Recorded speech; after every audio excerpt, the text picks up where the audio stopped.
Hello, Miss Weinlander here, and I'm going to go through the quiz retake for Unit 7, Lesson 3. So that's through Lessons 6.3 in your textbook. So in this recording, we're going to do three main things. So I'm going to go over the problems on that original quiz that you took in Connexus, the reason that you're here watching this video right now. At some point, I'm going to say a secret word, so that's going to be a word that you're going to write down in that Google form, and that's how you get a retake sent to you so you can get some points back. Then I'm going to go through exactly how you can get points back on this quiz.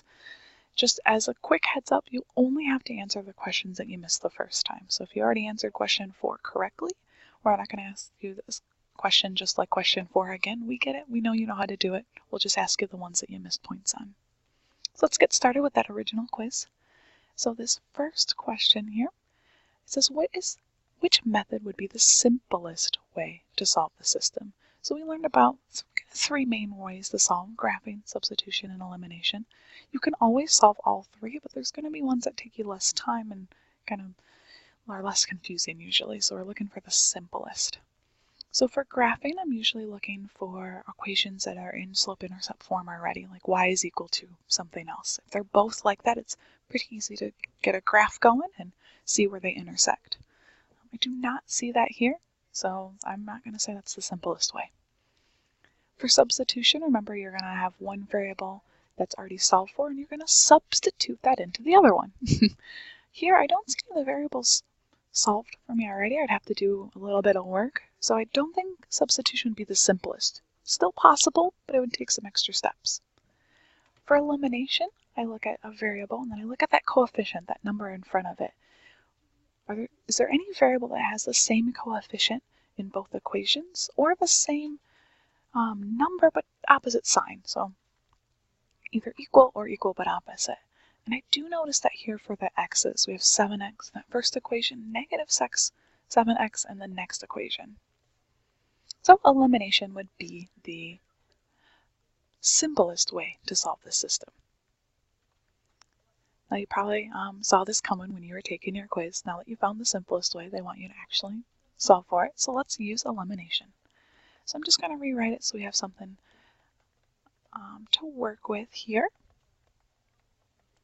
And since they are opposite signs, I can add those and combine like terms. So 7x plus negative 7x is 0, so I don't have to write anything down. 5y plus negative 2y is 3y. 19 plus negative 16 is 3. So we have 3y is equal to 3. So to get y by itself, divide both sides by 3. 3 divided by 3 is 1. 3 divided by 3 is 1, so y is equal to 1. Now we're not done, because some of our systems of equations have an x and a y coordinate, because they have two variables here.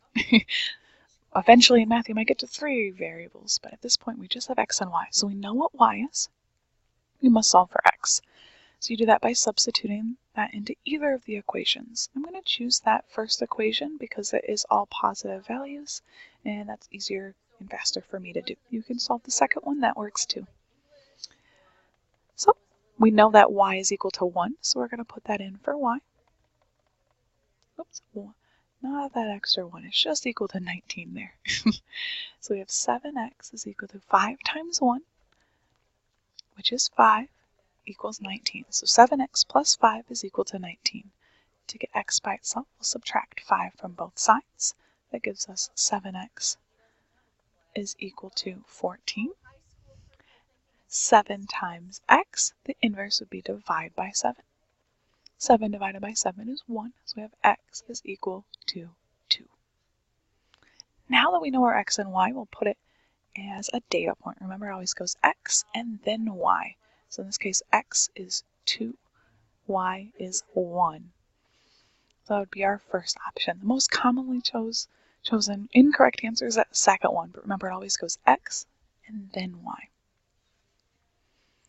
For question 3, when it says which method would be the simplest way to solve the system, again, they are all possible. You can graph, substitute, or do elimination, but one's going to be simpler. So right away I notice one variable is already solved for. Y is equal to half x, half times x.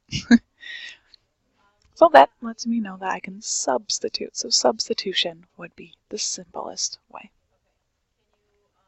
For number 4, it says, what are the solutions of the system? This time it's a slightly different system, but we still have one equation where one variable is already solved for. So we will substitute that into the other equation. So 3x plus 2y is equal to 6. We'll substitute in for y. So now we have 3x plus 2 times y. But y we know is negative 3x. So let's simplify. So we'll have 3x. 2 times negative 3x is negative 6x equals 6. 3x minus 6x is negative 3x is equal to 6. Now to get x by itself, what's the inverse operation of multiplying by negative 3? Would be divide by negative 3. Negative 3 divided by negative 3 is 1, so we have x. 6 divided by negative 3 is negative 2. Again, we're not done. We must find the other value. So we know x, we gotta find y. So we can substitute it in. We already have an equation that tells us what y is equal to. It's equal to negative 3 times x. So we know x is negative 2. We'll substitute that in. Negative 3 times negative 2 is positive 6. So we'll write it in as a data point of x, y. So that's negative 2, 6, which is option 3. All right. So the next question says, how many solutions does the system have? So to figure that out, you try to solve it. If you can get to one solution, just like what we have been doing the last couple questions, it has one solution. If you get to something like 0 is equal to 0, well, 0 is always equal to 0, so it has infinite number of solutions. If you get to an impossible value, like negative 3 is equal to 10, which you know is not true, then it has no solutions, at least real solutions. So here, I'm going to rewrite it so we have a little bit of room to play around with it. Have some space here. Now I notice right away that I have equal coefficients in front of the x variable, so that leads me to elimination. So since they're equal, I'll subtract them from each other. We have negative 3x minus negative 3x. So something minus itself is 0. 6y minus 6y is also 0. So on the left-hand side we have 0. 10 minus negative 4 is 14. Does 10 equal 14? No, never, never, never. So no solutions. All right. So the next one, remember when we're doing quadrants? I'm just going to label these kind of briefly here. It starts in the positive quadrant, 1, and then it goes counterclockwise. So 1, 2, 3, quadrant 4. And before we get into too much detail, I'll go through our secret word here. So our secret word is encourage. I saw a quote that said encourage instead of complain, and I thought that was really impactful, so it's something I got to remember myself too. And that goes towards others, encourage others rather than complaining to them or about them, but also yourself. Instead of complaining about your downfalls, encourage yourself to do better. So again, the secret word is encourage. That's what you're going to click in the Google form below for your secret word, encourage.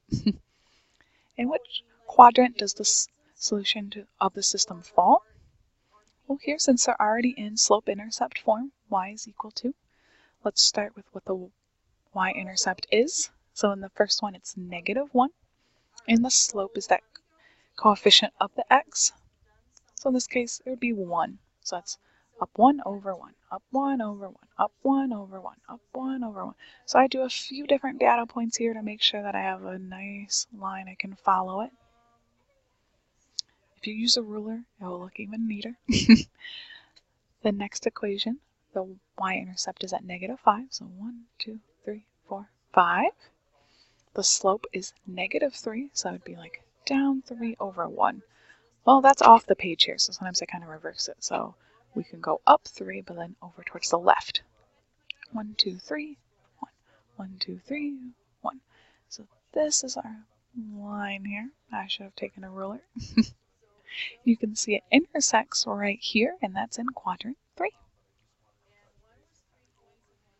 For number 7, you're doing a similar thing, except for this time you are not given the equations in slope-intercept form.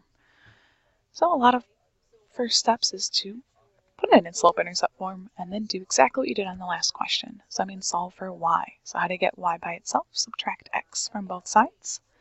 That gives you y is equal to negative x plus 4. I always write the x first because it's y is equal to mx plus b, right?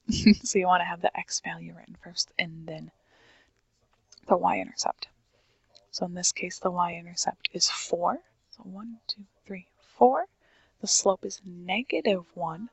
So that means down 1 over 1, down 1 over 1. Remember, when it's negative slope, it's always kind of going downhill is how I think of it when you're reading from left to right. So that's this line here. To do the other equation, let's again write that in slope-intercept form. So we'll solve for y. We'll subtract 2x from both sides. That leaves us with negative y, don't forget that negative sign, is equal to negative 2x plus 2. Y is not quite by itself yet, still is at negative, so we'll divide everything by negative 1.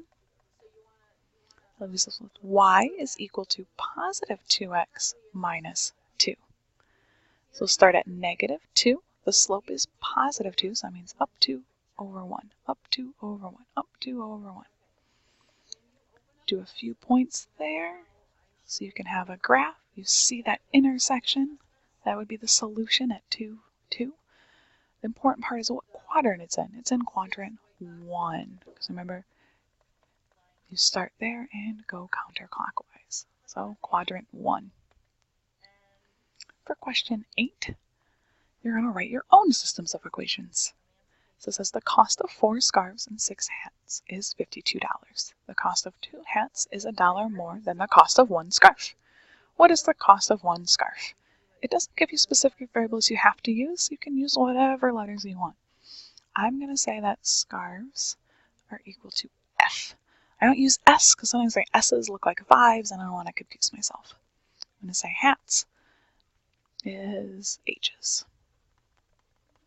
So let's represent these situations. So the cost of 4 scarves, so if we have 4 scarves and 6 hats, so and plus 6 hats is $52. So that equals $52. The cost of 2 hats, this time we have 2 hats, is, so I have it equals, is $1 more. So we're going to add $1 to something.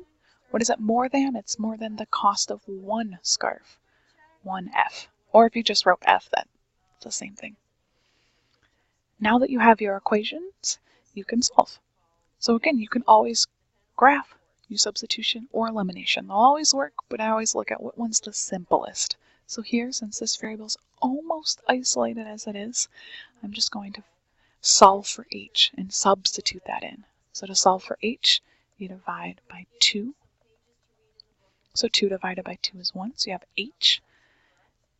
Now since we are dealing with money here, you have 1 divided by 2 or 1/2, or money you can write 50 cents. You can't always convert it to a decimal, but here it makes sense in the situation. So 0.5f plus 0.5. Now that we know that h is equal to, we can substitute that into their equation here. So we have 4f plus 6 times h. Well, we know h is 0.5f plus 0.5 is equal to 52. So we simplify. So we have 4f, and now we have to do the distributive properties. So everything on the outside must be multiplied to everything on the inside. So 6 times 0.5, or half of 6, which is 3. So 3f, 6 times 0.5, which is 3, is equal to 52. We continue to simplify. Let's combine like terms. 4f plus 3f is 7f, plus 3 is equal to 52. Continue solving for f. We'll subtract 3 from both sides. You get 7f is equal to 49. We'll divide both sides by 7. 7 divided by 7 is 1. 49 divided by 7 is, does anyone know it? How are people on their multiplication facts? That's what I always kind of figure out, is 49 divided by 7. You got to bring out a calculator, but those are kind of some of my favorites too because they're perfect squares. So we know that f is equal to 7. Well, what's the question asked? The cost of one scarf. Scarves are F? Well, we found it. F is equal to 7. So, scarves are equal to $7. Now, if it asked you the cost of a hat, you would have to substitute that back into the equation and solve for H. But it doesn't. And it doesn't ask you for both, so you're done at this point. So now that you've finished all of your kind of original quiz questions and maybe having a better idea of how to approach them, make sure you type in that secret word, finish the Google form answering all of those questions, and click submit. That will send it to me. And then as long as that secret word is correct, I'll send you a retake quiz. You'll answer only the questions you missed the first time, so you'll probably have to open up your grade book and figure out which ones those were. Send them back to me. If you get them correct this time around, it shows that now you understand the material. Your grade should match what you now understand, and your grade will raise. You'll earn points back. If you still have questions that this video just didn't quite get you to a full understanding, that's completely okay. Remember that there's lesson videos for Unit 7. We've watched 3 so far for Lesson 1, 2, and 3. There's also a quiz study guide with a video along with it that can help. If you've watched all those and you still have questions, that's what your teachers are here for. Just let us know and we can help you out. All right, I look forward to your Google form submission.